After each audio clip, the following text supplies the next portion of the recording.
ನಿನ್ನೆ ದಿನ ನಮ್ಮ ಚಿಕ್ಕಬಳ್ಳಾಪುರ ಪೊಲೀಸ್ ಸ್ಟೇಷನ್ನಲ್ಲಿ ಒಂದು ಕೊಲೆ ಪ್ರಕರಣ ದಾಖಲಾಗಿತ್ತು. ಈ ಕೊಲೆ ಪ್ರಕರಣದಲ್ಲಿ ಮೃತ ಅಭಿನಂದನ್ ಮತ್ತು ಆತನ 4 ವರ್ಷದ ಮಗ ಇಬ್ಬರು ಕೊಲೆ ಆಗಿದೆ ಅಂತೇಳಿ ಅವರ ತಾಯಿಯವರು ದೂರು ನೀಡಿದ್ರು.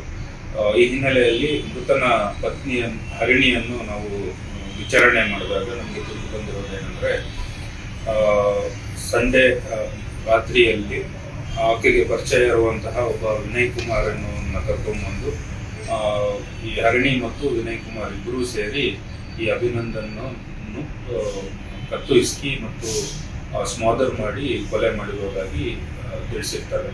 ಸೊ ನಂತರ ಮಗು ಕೂಡ ಈ ಒಂದು ಘರ್ಷಣೆ ನಡೀಬೇಕಾದ್ರೆ ಇದ್ದಿತ್ತು. ಸೊ ಆದ್ದರಿಂದ ಮಗುವನ್ನು ಕೂಡ ಕೊಲೆ ಮಾಡಿರುವುದಾಗಿ ಒಪ್ಕೊಂಡಿದ್ದಾರೆ. ಸೊ ವಿನಯ್ ಕುಮಾರನ್ನು ಕೂಡ ನಾವು ಈಗಾಗಲೇ ವಶಕ್ಕೆ ಪಡ್ಕೊಂಡು ಆತನನ್ನು ಕೂಡ ಪ್ರಶ್ನೆ ಮಾಡ್ತಾ ಇದ್ದೀವಿ. ಸೊ ಆತ ಕೂಡ ಈ ಘಟನೆ ನಡೆದಿರೋದ್ರ ಬಗ್ಗೆ, ಅದರಲ್ಲಿ ಆತನ ಇನ್ವಾಲ್ವ್ಮೆಂಟ್ ಇರೋದ್ರ ಬಗ್ಗೆ ತಿಳಿಸಿದ್ದಾರೆ. ಕೊಲೆ ಮಾಡಿದ್ದೇನಕ್ಕೆ ಮತ್ತೆ ಅವನು ಇವಳಿಗೂ ಏನು? ಸೊ ಈ ಅಭಿನಂದನ್ ಮತ್ತು ಹರಿಣಿ 2021ರಲ್ಲಿ ಮದುವೆ ಆಗಿರ್ತಾರೆ.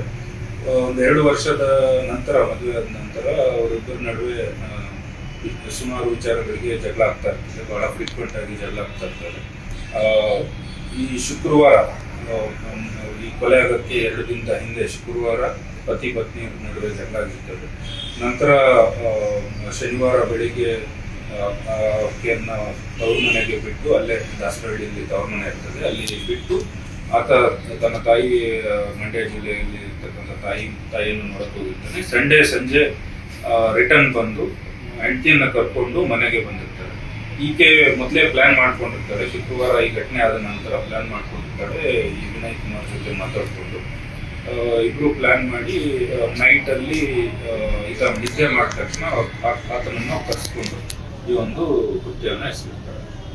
ಇವರಿಬ್ಬರು